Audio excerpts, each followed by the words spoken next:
Hi, this is Julie from Love's Beginning with a message called Harmonic Identity. Sometimes the information, seems to be coming at me so quickly, and it's so amazing that and then you sit down to write. Yes, and then it distills.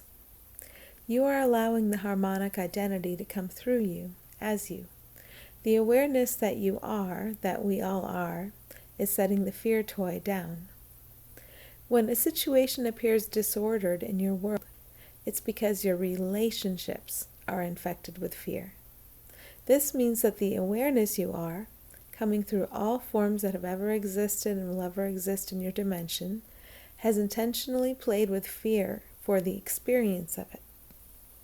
Is it possible to lose awareness of our one connected self? Yes, almost entirely. Almost entirely. But you can't fully deny who you are, no matter what experiences you project out into consciousness. What square lights up for you now? Yes, I like this idea of squares lighting up for me. It's very simple and obvious. But ego kicks up with fears about what release of separate will means. Conspiracy theories about mind control pop up. Isn't it interesting that those who are very invested in fearfully portraying the oneness that we are, projecting physical evidence into consciousness to support their fears and then finding actors who are orchestrating attempts to take over a populace, they are very close indeed to seeing the all of the whole. They are right next door to it, and it would take the various little ping to catapult them and all the actors they are viewing within a conspiracy into awareness. They are looking at the very structure of the love that we are, covered in fear's drapery, projected out into physical reality as conflict and lust for power. There is only you, and you have always had all the power. The you that you are separated out into multitudinous forms for the sheer joy of it. From there was curiosity. Could we forget who we are?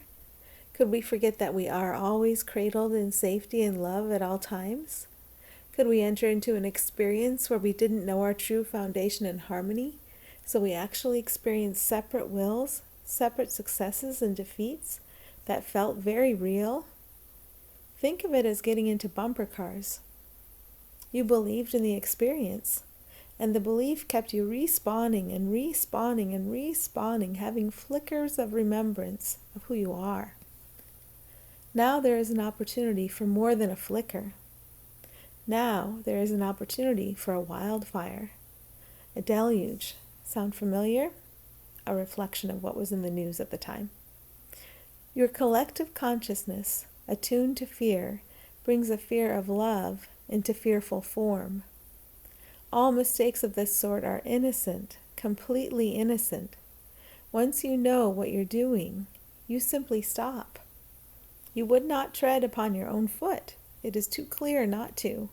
It is not a question of morality or being good. Nothing is. You are always good, and nothing can change it. What you want to see and to see, what you want is to see and to see clearly. Once you do, and once you begin to, it's viral. Your mind is always touching all other minds across time and space. You don't have to write a word. You don't have to speak a word. No one has to read a word. All the minds are connected. As you see and live from this seeing, it simply spreads.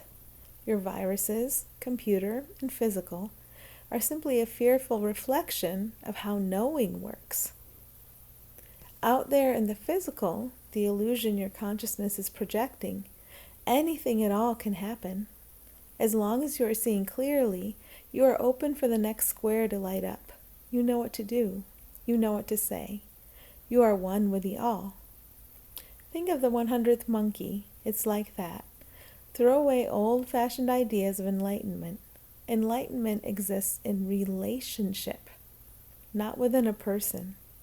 If you expect to see manifestations of this knowing all around you, then you will. Consciousness is projecting this experience. Go back to the idea that your relationships, and not your people, are infected with fear. There's absolutely no reason to blame or see deficiency in another. There is every reason to see each other, each and every other, as having an open conduit to love, to see that love as their true identity. Let's look at your president. If your relationship with your president is infected with fear, you may see that Donald Trump is either someone worthy of attack or defense, or maybe a mixture of the two. If you believe that he sows the seeds of disharmony in the physical experience you are projecting from consciousness, your relationship with him is infected with fear. If you believe that people just don't appreciate him and you need to defend his integrity and ability to others, your relationship with him is infected with fear. Now see if you perceive any disharmony around you. Think of each and every mind that thinks of Donald Trump and forms an opinion about him that is either pro or con. Now look at all the seeds of disharmony that are raining down upon your collective experience with him. It is not your fault. It is not Donald Trump's fault.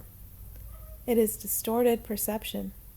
If you look at Donald Trump as a conduit for that which you truly are, and then look at yourself as a conduit for that which you truly are, then you look at everyone saying anything about him as a conduit for that which you truly are. And now you're getting the picture. From that place, anything you need to do or say regarding any of your relationships simply becomes a square that lights up for you. It's not conceptually based. You just know. That's harmonic identity acting through you. What if everyone just stopped, just for a moment, took a breath, for a moment, shook themselves like a dog getting out of a bath? That feels good. What would you see then? What are you afraid to put down?